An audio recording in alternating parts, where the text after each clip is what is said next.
Sometimes you see the press release for a band, and you just kind of read it and move on. But um, this next group, New Monarch, is the culmination of Red Sun Rising, featuring two members of Wilson as well. We're joined by their guitarist and songwriter, Ryan Williams. How's it going, man? Great. How are you? Thanks for having me on. Thanks for joining us on Meet Me for Coffee. I've got some good memories about Red Sun Rising, and I think the New Monarch is going to make some even better ones and more, long-lasting ones for me. I like the name. I like the design on the EP. Of course, if you haven't grabbed a copy of New Monarch's EP, The Throne, newmonarch.bigcartel.com is the site to pick it up on vinyl. There's a limited supply of it, but I'd love to pick it up for sure. And you can check out some merch, and you can stream it on Spotify, wherever you get your music. How's it going? How do you drink your coffee? This is Meet Me for Coffee. I got a double espresso, which is now like a single espresso now. Wherever this camera is, yeah, there we go. Oh, nice. That's my style. So I just got my first espresso machine. So I've gone through like the French press phase and the Starbucks phase, and so I have this little cappuccino machine. So I do like a double shot espresso. Then I top the rest with coffee and try to keep it at that.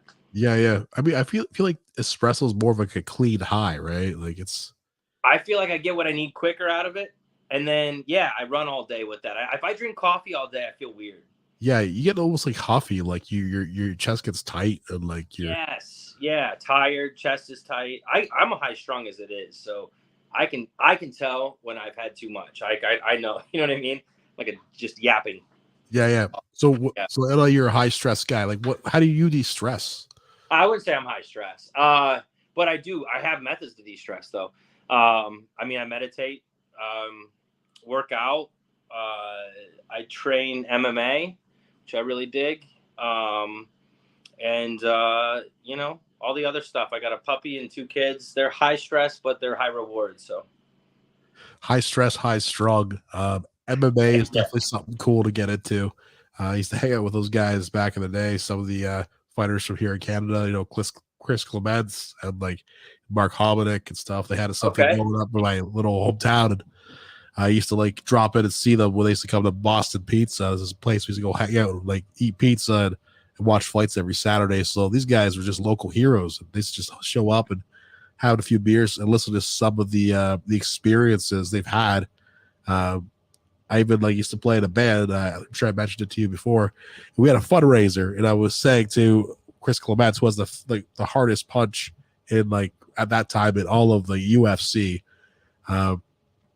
Maybe we can fundraise some money, and then you can just punch me in the head or something. He's like, man, I kill you. I'm like, okay, maybe that's not such a good, but yeah. So MMA, mixed martial arts, jiu-jitsu, taekwondo. I'm almost a black belt in taekwondo. I should probably go back. I didn't know that. And awesome. Rock that. Have some boxing experience as well. So cool. It's something about mixed martial arts. It's natural. It's weightlifting as it is, like bodybuilding, whatever. Like, do the motion of weightlifting with the dumbbells. That's not really natural.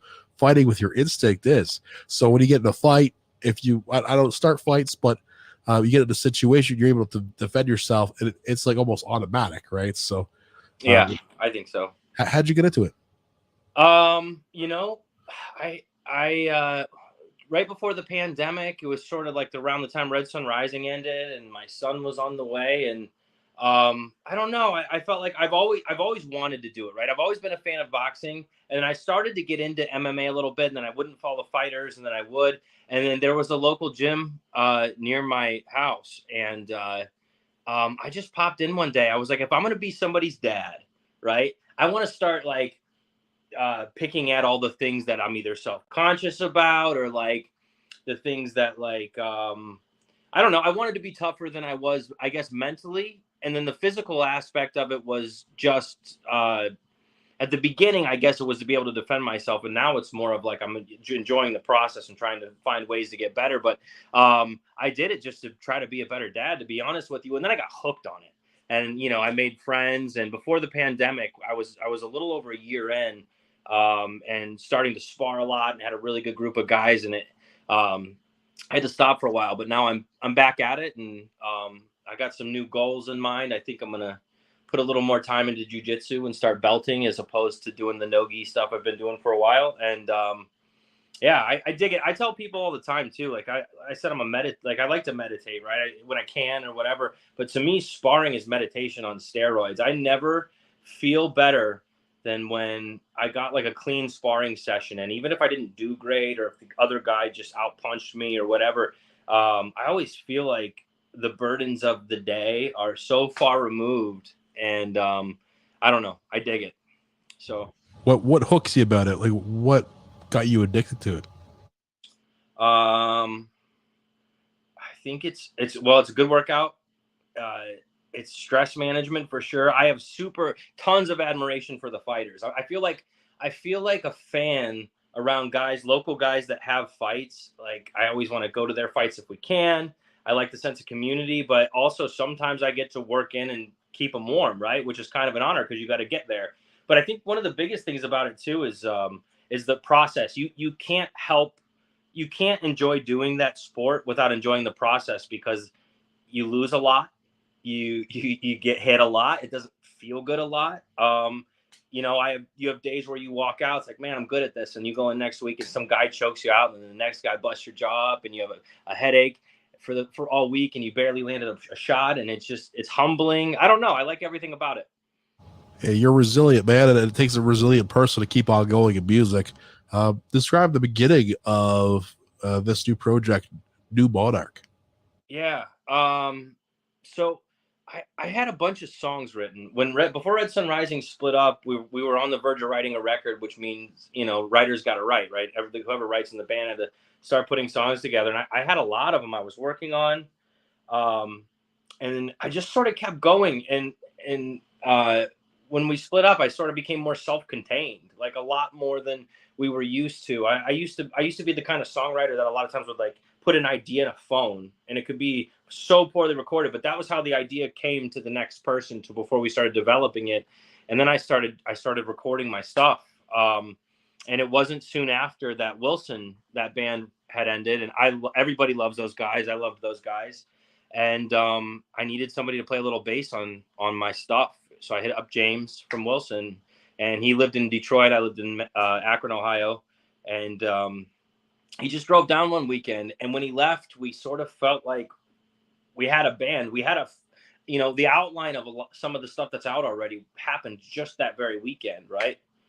So I don't know. It was, that got the spark going for sure. And then the next thing was to find a singer, and that was the Facebook ad thing. And how many auditions did you do? Well, we got 150 the first day, which was crazy because I think I've told this story a bunch of times, but I put the post up, and in a way it was like, I'm this guy that came out of this band that was doing pretty well, and I didn't even mention James yet in the ad, I don't think, and it just said vocalist wanted, and I was kind of like, if nobody replies to this, like, I'm not sure what I'm going to do next. Maybe it's a sign to move on. And music was the thing I did. And I got really far, and it was cool, and I loved it. But I woke up, I couldn't believe it. The first morning, there was almost 100. And these are like video auditions, audio auditions, people from bands I had crossed paths with. And then like just 5 auditions in was this kid from Oklahoma doing Queen. And I actually thought that he was lip syncing. So I sent it to James, and I sent him there were a lot of really good people, by the way, but we both agreed, like, if this guy's for real, let's get him on a Zoom call, and he's got to do it a cappella on Zoom, no music. If he can do that, we'll get him a plane ticket. And he did it. He blew us away. He did Somebody to Love by Queen a cappella on Zoom. We bought him a plane ticket. The rest is history, right? So you guys get in the studio. This new EP, The Throne, is out. What's next? You have a full length coming out? Yeah, full length's pretty much ready to go. It's all about timing. It's going to be 12 songs now. It started off as 11. I'll tell you a little bit about song 12 that I'm excited about. But yeah, I plan on releasing music pretty quickly all year long until it makes sense to drop this record. And I'm not going to put everything out before people get the record, but we're gonna go a little more rapid fire, I think, and just kind of keep the songs coming. Every time we have a little run, I think I'm gonna drop something new. It seems to really, it really gives the band a boost. And every time we drop something, the fan base gets a little bigger, which is a really good sign, right? It could go the other way. So, but we're having fun doing this. You could have just complete backlash and yeah. Right? Yeah, nothing. We could not be doing this right now, right? Yeah, So, I mean, like you're even into producing now too, right? yeah, that's right. I have a production company with a gentleman named Bob Marlette, who a lot of people who listen to this will probably know. And it's called JLP Productions. And we just started, we wrapped an EP for our first band we did together called Pray for Sleep out of Columbus, Ohio. They're incredible. The album is going to be incredible. And the music's not out yet, but that's by design. They're getting a lot of traction, a lot of attention right now, which is good. So that'll be another thing that we're gonna do, and we're gonna do more bands for sure. That's wicked. I mean, I'm sure there'll be a few bands that contact me through this, just trying to get to you. So it's Send them JLP. over. Yeah, JLP Productions, eh? Yep. That's pretty cool. You have a record label now that you're running. The first band is New Monarch, and New of Monarch. course, Yep. that's what is it called? Brahma. So Brahma Creative. that's a pretty cool name. Are you branching out to more things like the publishing side as well? Yeah, actually, in a way, right now we're publishing through In Grooves and Legendary, and but that involves a lot of without a label doing it for me, which is kind of the way things were done in the past. Obviously, I'm very hands on, so a little bit of that. But as of right now, being in New Monarch is my number one priority in producing also. How important is it to have some type of publishing deal when being in a band and making sure those royalties come to you? Well, it's so important. It's crazy. When there were these things going around for a long time called like 360 deals, right?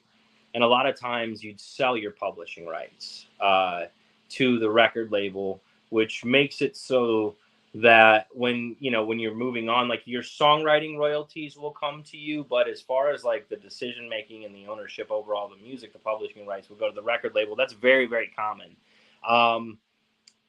I think you need to own as much as you can. I mean, you got to own absolutely as much of your own music and your own art as possible.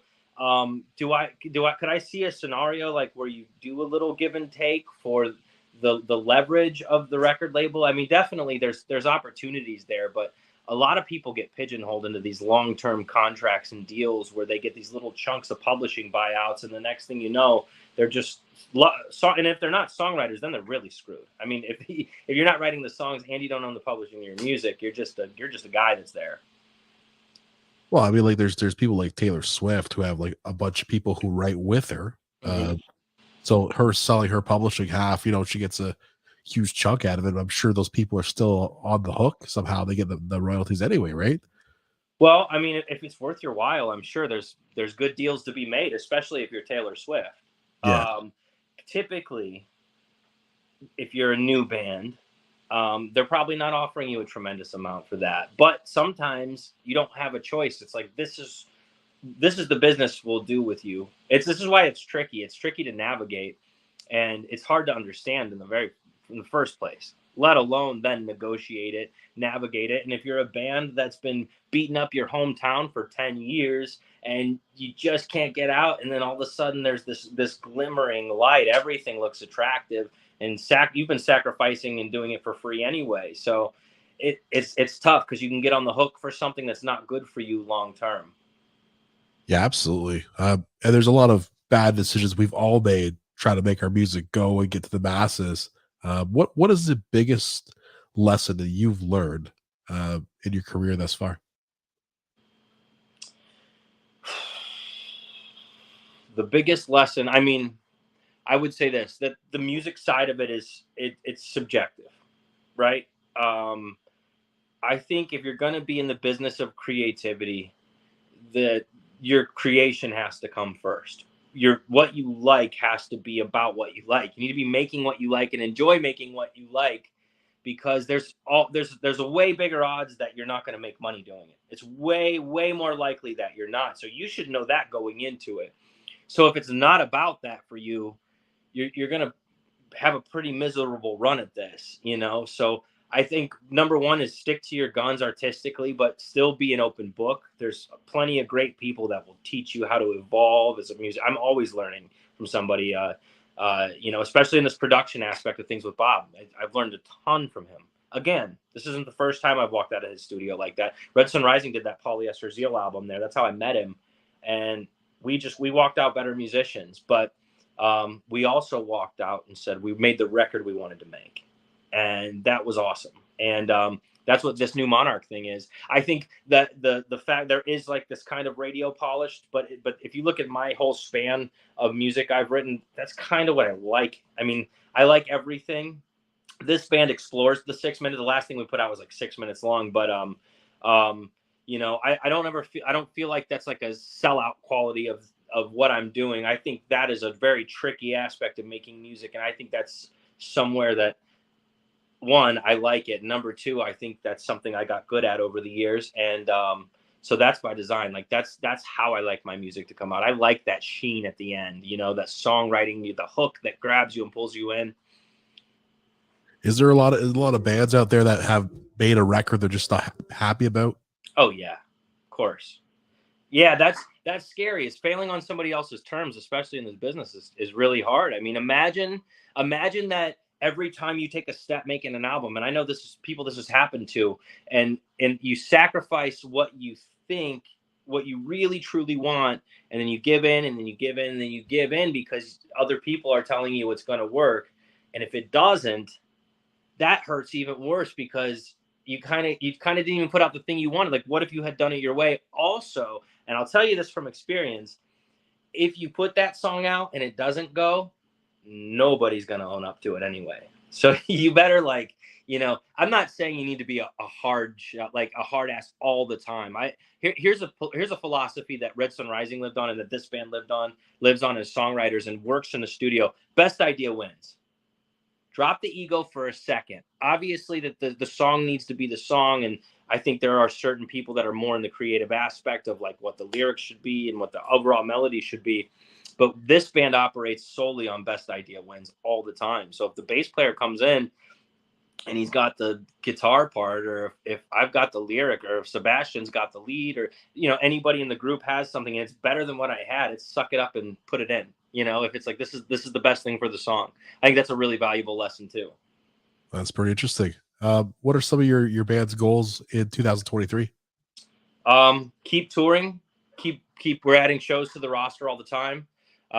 Keep releasing music, which is ready to be released, and just try to grow the band. This is something we'd all love to do and keep doing and keep making records, and it's going really well.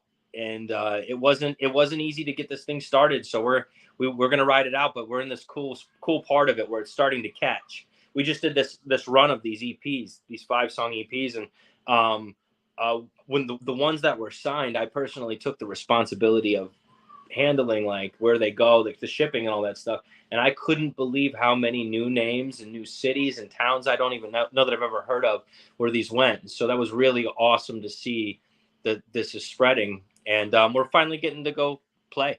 You know, we're leaving in March for Florida. We're going to do Throwdown at the campground. We're going to do Tallahassee, South Carolina, Columbus, Ohio. And I'll probably put a new piece of music out right before that. That's awesome. And you're probably going to have some great food and eats on the way through the coast there. Yeah, and, probably. It's so exciting, man, to see a band thrive, and make sure you enjoy it for me, man. I really appreciate you taking the time. New Monarch, check them out on Spotify or on their website. You can also check out their record if you want to buy it, newmonarch.bigcartel.com. What else do we have to say before we leave here, man? You know, look out for us. You can check our Facebook or Instagram for our tour schedules. Obviously, we're going to be promoting any new songs that we have coming out right now. If you want to, we just released a song called The Throne that's on our 5-song EP, and it's the title of our 5-song EP. It's on Spotify or every single place you can stream music. And we're actually just wrapping up production on song number 12, which was not really in the cards originally for the record. And it's awesome. And it shows that the band is continuing to grow. So new music coming all year long. Rock and roll. Thank you so much, dude. Thanks for having me, man.